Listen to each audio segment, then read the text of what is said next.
El gobierno de don José Luis Rodríguez Zapatero, que va desde el año 2004 al año 2011, estuvo en gran medida marcado por el Tribunal Constitucional, dado que durante esa legislatura se tenía que evaluar si era o no constitucional el estatut que había apoyado primero el Parlamento catalán y luego el Congreso de los Diputados a instancias del PSOE y del PSC. Y en esta batalla político-judicial jugaba un papel muy importante el juez don Roberto García Calvo. Aunque la mayoría de miembros del Tribunal Constitucional son profesores universitarios, en el caso del señor García Calvo sí era un juez de carrera. De hecho, venía de formar parte del Tribunal Supremo y había sido el que dictó la sentencia que condenó a 7 años de cárcel a la cúpula de Herri Batasuna en 1997. En el debate del estatut había unos magistrados del TC que estaban a favor del estatut, encabezados por la presidenta doña María Emilia Casas. Estaban luego los conservadores y luego el grupo de don Roberto García Calvo, que eran básicamente otro juez y él, que parecían estar en consonancia con el Partido Popular para neutralizar a la presidenta, la señora Casas. Su argumento era que el gobierno del señor Zapatero había aprobado una enmienda, la llamada enmienda Casas, para que, mientras los partidos no se pusieran de acuerdo en la renovación del TC, siguiera como presidenta con pleno derecho la señora Casas, aunque su mandato ya hubiera expirado. Y era muy importante porque la presidenta del TC tenía el voto de calidad que podía ser clave para sacar un sí al estatut.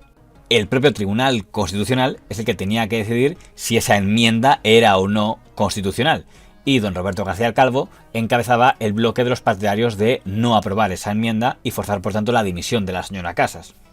Es en ese momento cuando algunos medios de comunicación que podrían ser considerados próximos al gobierno del señor Rodríguez Zapatero hacen campaña contra el juez don Roberto García Calvo, que había ocupado un cargo político en la etapa del gobierno del señor Arias Navarro. Eso justifica a que el diario Público se refiriera en portada al juez don Roberto García Calvo como un franquista en el Tribunal Constitucional.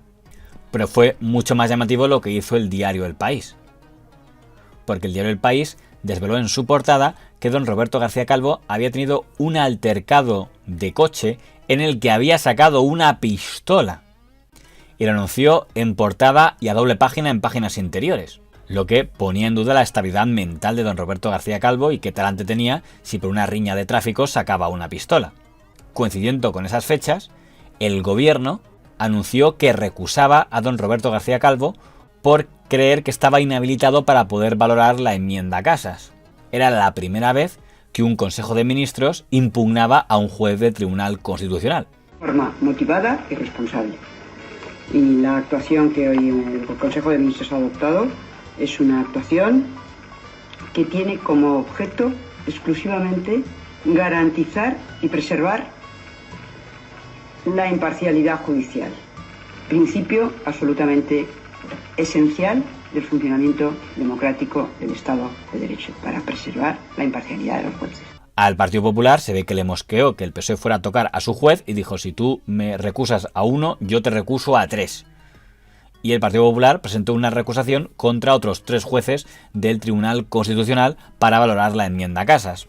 Si no se hubiera producido la recusación del gobierno, no se hubiera producido ninguna otra recusación. Resulta muy llamativo que un partido que está llenándose la boca de decir que las recusaciones, las 2 recusaciones que ha hecho el gobierno, apoyadas en sólidos fundamentos jurídicos, son de carácter político, y que ahora se descuelga con 3 recusaciones que tienen claramente un objetivo político, y es interferir en el funcionamiento del Tribunal Constitucional. Al final, esta batalla judicial acabó en nada, porque en el año 2008 don Roberto García Calvo falleció. Muerto don Roberto García Calvo y con la renovación del TC congelada, el equilibrio jugaba a favor del bando que podríamos llamar más próximo al PSOE en aquel momento. La muerte de un magistrado del Constitucional puede determinar el futuro de grandes asuntos políticos de fondo, y es muy lamentable comprobar que todos sabemos en qué sentido, porque todos percibimos a los magistrados del Tribunal Constitucional como piezas de los partidos políticos. Lo curioso es que en aquel momento el grupo Intereconomía, a través de la revista Época, que dirigía en aquel momento don Carlos Dávila, sacó una portada en la que parecía querer dar a entender que al juez don Roberto García Calvo lo habían matado los del CNI. Es verdad que luego, si leías la información, no decía exactamente eso. Lo que venía a decir es que la persona con la que había tenido un altercado el juez don Roberto García Calvo no era un simple particular, sino era un agente del CNI. y por tanto que ese agente del CNI había provocado el enfrentamiento, le había tendido una supuesta encerrona para que sacara la pistola. Aun reconociendo que esto fuera así, y por mucho que provocara a ese agente del CNI, al juez García Calvo, reconozcamos que no es lo más normal que una discusión saques una pistola. ¿Qué pretendía el CNI montando una operación de desprestigio que tuvo un amplio eco en la portada del periódico El País? 3 columnas concretamente le dedicó contra un magistrado del Tribunal Constitucional crítico y contrario a algunos artículos del Estatuto por considerarlos inconstitucionales. De eso precisamente debe responder el gobierno de Zapatero, de quien dependen los servicios de información. Una historia que, como decía Federico Trillo, nos remonta a la época del GAL y a los espionajes de los servicios de información del Estado contra el rey y personajes del mundo de la política y de las finanzas en la etapa de Narcís Serra como ministro de Defensa del gobierno de Felipe González. Hay unos elementos que no podemos obviar. Uno es el hecho de que estamos hablando de un magistrado que se ha caracterizado precisamente por no ser afecto, digamos, al régimen y a los aspectos más controvertidos del Estatuto de Autonomía de Cataluña, y susceptiblemente pues iba a votar en contra de esos artículos toda vez que él los consideraba inconstitucionales. Eso por un lado. Y por otro, hombre, que un periódico tan importante como El País sacara esta información en primera plana, o sea, que es que fue primera página del País el hecho de que un montaje fuera a la primera página del periódico más influyente, o por lo menos de más tirada nacional, ¿no? O sea que estamos hablando de algo de un enorme calado, ¿no? El estatut al final no fue un triunfo para nadie, porque es verdad que el tribunal de doña María Emilia Casas sacó el sí al estatut, que en Madrid fue visto como una derrota del Partido Popular y hizo rabiar a los medios considerados afines a la oposición en aquel momento. 4 años para esta basura. Y estos datos suponen una gran victoria del separatismo catalán y sobre todo la liquidación de España como sujeto político y de la igualdad de los españoles ante la ley. La idea de España como nación de ciudadanos iguales ante la ley, libres e iguales ante la ley, queda liquidada. Lo que no tiene vuelta de hoja es que se consagra la inmersión lingüística y la exclusión del castellano de la enseñanza, que a Cataluña se le permite abrir embajadas y mantener una relación bilateral con España en muchas áreas, que el principio de solidaridad queda limitado y, lo más grave de todo, que se reconocen unos derechos históricos como fuente del autogobierno. Se ha perdido así la última oportunidad de impedir la destrucción del modelo territorial incluido en la Constitución del 78. Pero en Cataluña fue lejos de ser visto como un éxito, porque ese Tribunal Constitucional de doña María Emilia Casas, especialmente gracias al magistrado don Manuel Aragón, modificó una decena de artículos del TC, y aunque solo fue una decena, fue suficiente para que el independentismo considerara que aquello había sido una agresión contra ellos. I no comparteixo el contingut d'aquesta sentència en allò que qüestiona l'Estatut. Ara el que queda tocat no és la dignitat de Catalunya, sinó els drets de Catalunya, la voluntat popular de Catalunya, que són coses absolutament diferents, no? El poble de Catalunya va votar en referèndum un text legal que ha estat tocat. És que el missatge que se'ns envia des d'Espanya és clarivident en aquests moments. És a dir, una sentència que necessita col·locar 8 o 10 o 12 vegades, no sé quantes vegades he llegit, la frase la indissoluble unitat d'Espanya, això ho diu tot. Iniciando una deriva de enfrentamientos, el llamado choque de trenes y guerra del relato, que todavía continúa en cierto modo a día de hoy.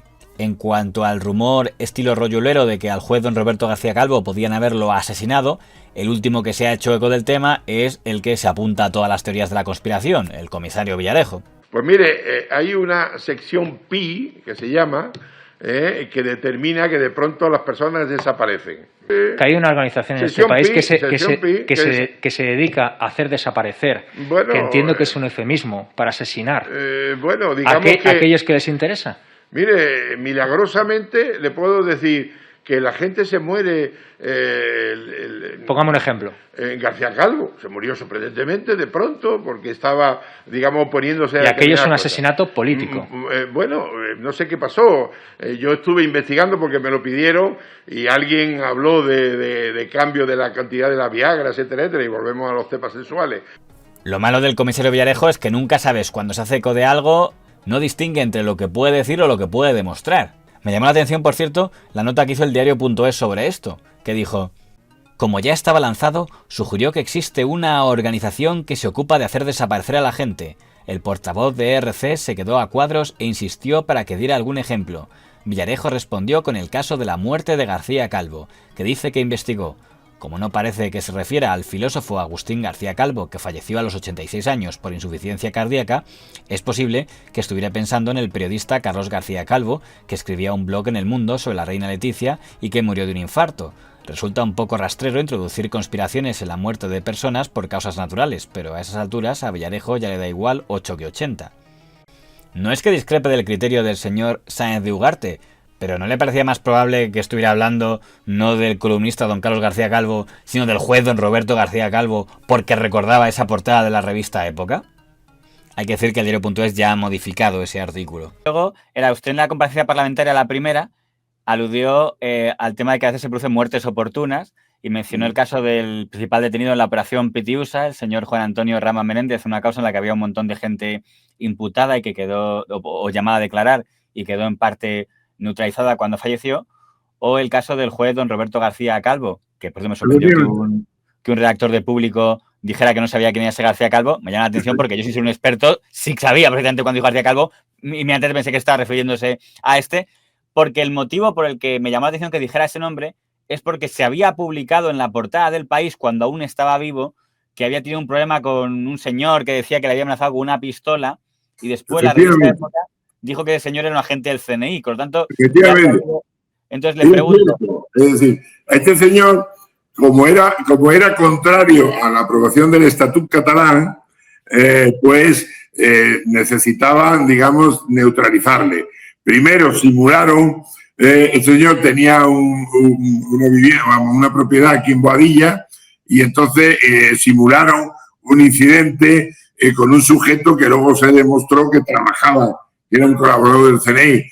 Dijo que le había sacado una pistola, que no sé qué, y tal, para desacreditarlo. Como eso no funcionó, sorprendentemente un día estaba con una señora que milagrosamente la había conocido poco antes, apareció con un infarto, esta señora desapareció, y su escolta y su conductor y tal vieron que los restos de Viagra que había eran como 100 veces superiores a los que habitualmente tomaba este señor.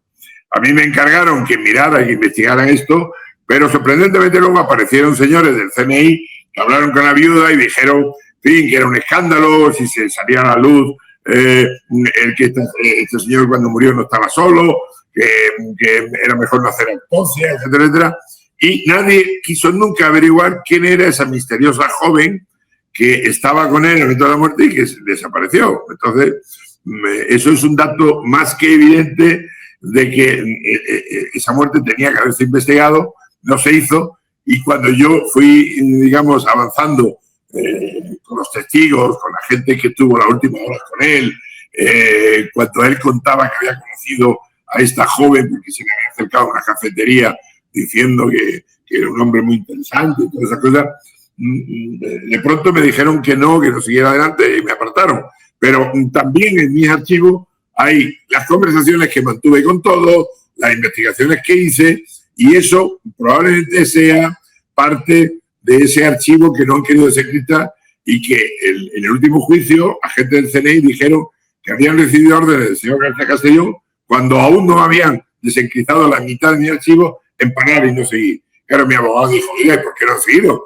Porque puede que hayan encontrado cosas que beneficien a mis clientes. No, como eran cosas que afectaban a la seguridad del Estado, pues dio orden y está sin desencriptar. Y ese es el miedo que todos dicen tener, de que quién tendrá Villarejo, qué no tendrá y tal.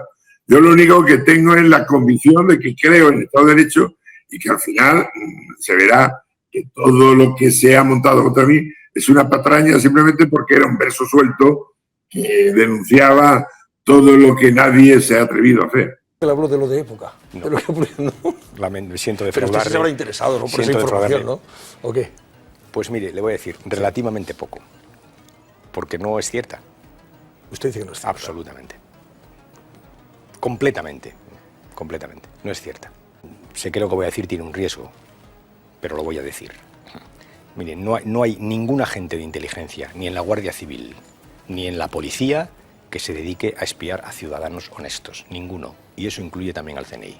Ni siquiera se utiliza a gente, incluso delincuentes, como este Garcerán, para montar supuestas tramas para desacreditar a un magistrado como el señor García Calvo en este caso? Créame que no. Hace 2 años que soy ministro del Interior, tengo mucha documentación del CNI, se puede usted imaginar que el CNI colabora con nosotros, hace una parte de la inteligencia antiterrorista, tengo muchos documentos y jamás me ha dado ningún documento nadie de nadie, ningún documento del CNI de nadie, nada, créame, no, es que no es cierto.